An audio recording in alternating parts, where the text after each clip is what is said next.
Hello दोस्तों। स्वागत है आपका मेरे YouTube चैनल में। पिछले क्लास में हमने पढ़ा था ऑटो वेरिएबल्स के बारे में। ऑटो वेरिएबल्स के बारे में पढ़ा था, उसके लाइफ टाइम के बारे में पढ़ा था, उसके स्कोप के बारे में पढ़ा था, उसके इनिशियल वैल्यूज़ के बारे में पढ़ा था, उसके प्लेस ऑफ स्टोरेज के बारे में पढ़ा था। नॉर्मली जो हमारा जो लाइफ टाइम होता है वो क्रिएशन और डिस्ट्रक्शन का जो टाइम होता है उसको लाइफ टाइम बोलते हैं। जो स्कोप है हमारा वो कोई भी लोकेशन जहाँ पे वेरिएबल अवेलेबल है यूज़ करने के लिए उसको स्कोप बोलते हैं। इनिशियल वैल्यूज जो कंपाइलर बाय डिफ़ॉल्ट किसी वेरिएबल को असाइन करता है उसको इनिशियल वैल्यूज बोलते हैं। और हमारा प्लेस ऑफ स्टोरेज है, रजिस्टर हो गया, एसएसपी मेमोरीज हो गया, उसके हिसाब से कोई वेरिएबल जहाँ जहाँ स्टोर होता है उसके हिसाब से उसको हम बोलते हैं। उसके बाद आता है static variables. Static variables mostly हम यूज़ किस लिए करते हैं, ये बहुत इंपॉर्टेंट कॉन्सेप्ट है और बहुत जगह यूज़ होता है। स्टैटिक इंटरव्यू में must one of the favourite question कह सकते हो आप। लगभग सारे इंटरव्यू में पूछे जाते हैं स्टैटिक वेरिएबल के बारे में बताओ।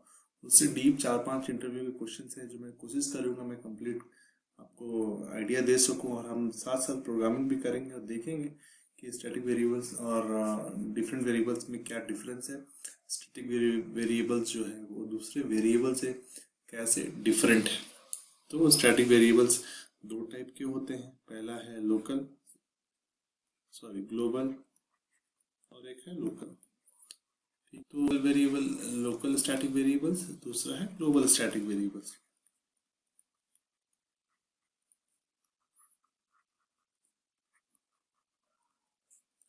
तो ये हमारे दो स्टैटिक वेरिएबल्स हैं, लोकल स्टैटिक वेरिएबल और ग्लोबल स्टैटिक वेरिएबल।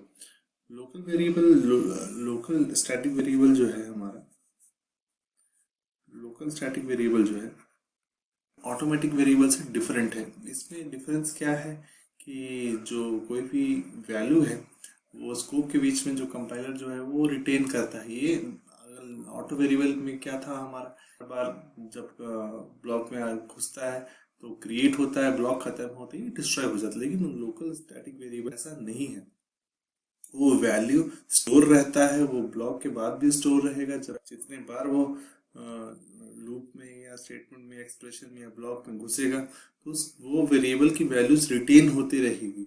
वो वैल्यू की वैल्यू जो है वो खत्म नहीं होगा। तो इसका मतलब हमारा जो है वो स्टैटिक वेरिएबल जो है वो रिटेन करता है वैल्यू को। जैसे आप मान लो कि यहाँ पे हमने एक ब्लॉक है ये, ओके, इसमें हमारा स्टैटिक वेरिएबल है, हमने प्रिंट कराया परसेंटेज डी ए प्रिंट कराएंगे, उसका ए अगर इंक्रीमेंट कर देते हैं, ओके। तो यहाँ पे होता क्या है कि जो ए का वैल्यू है, ए का अगर वैल्यू हमने 5 दिया है तो नेक्स्ट टाइम जो वैल्यू होगा ये लूप से बाहर चल जाएगा तो ए का वैल्यू खत्म नहीं होगा। ए का वैल्यू एज इट इज, कि जो ए का जो वैल्यू है खत्म नहीं होगा, वो वैल्यू रिटेन करेगा, वो वैल्यू एग्जॉस्ट नहीं होगा। ये डिफरेंस है ऑटो वेरिएबल से और स्टैटिक वेरिएबल से, ओके। उसके बाद हम आगे एक छोटा सा प्रोग्राम देखेंगे और हमने क्या क्या लोकल स्टैटिक वेरिएबल्स के बारे में क्या क्या जाना कि ये भी उसका लाइफ टाइम है, लाइफ टाइम है वो ज़्यादा है ऑटो से, ओके। उसके बाद हम कि ये बार बार क्रिएट और डिस्ट्रॉय नहीं होता है, not created and destroyed again and again.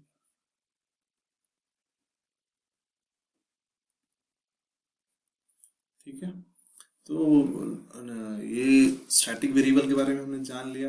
पहला क्या है कि फंक्शन और ब्लॉक में यूज कर सकते हैं।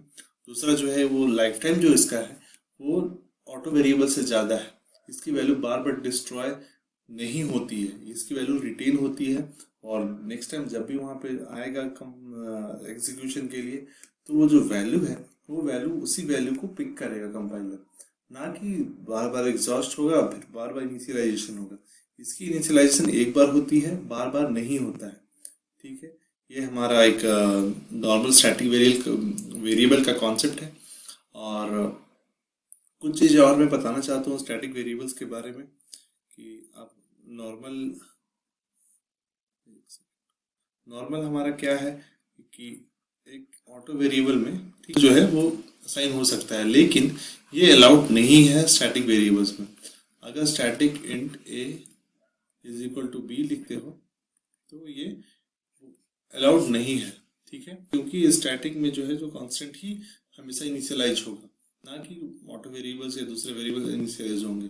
तो स्टैटिक इन लोकल स्टैटिक वेरिएबल का जो है एक छोटा सा प्रोग्राम के थ्रू हम समझने का कोशिश करेंगे, और एक प्रोग्राम जो है ऑनलाइन कंपाइलर पे रन करा के भी देखेंगे क्या डिफरेंसेस है ऑटो में और स्टैटिक में। ओके, तो यहाँ पे हम छोटा सा प्रोग्राम लिख लेंगे। तो छोटा सा प्रोग्राम यहाँ पे लिखेंगे हम लोग।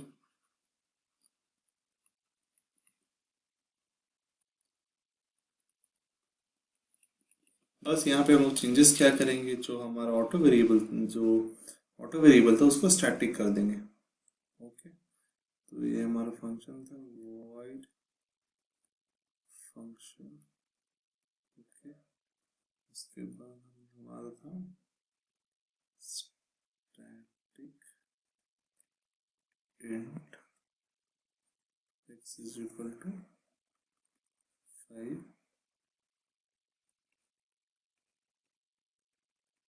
प्रिंट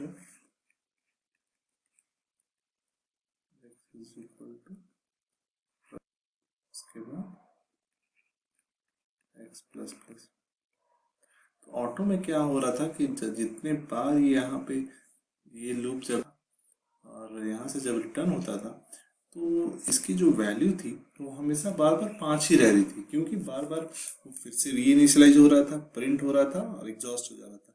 लेकिन अगर हम जब एक वेरिएबल को स्टार्ट, तो वो जो वैल्यू है वो रहेगा एक्स में हमेशा वो जो रहेगा। ओके, तो एक्स यहाँ पे जब भी इंक्रीमेंट होगा पहले 5 प्रिंट करेगा, उसके बाद फिर 6 प्रिंट करेगा, उसके बाद 7 प्रिंट करेगा। ये हमारा प्रोग्राम एक्सपेक्ट हम कर सकते। रीजन बिहाइंड कि जो भी हमारा स्टैटिक में जो वैल्यू स्टोर रहेगा वो हर टाइम नेक्स्ट टाइम इंक्रीमेंट होगा। फर्स्ट टाइम 5 प्रिंट करेगा, उसके बाद 6 प्रिंट करेगा, उसके बाद 7 प्रिंट करेगा।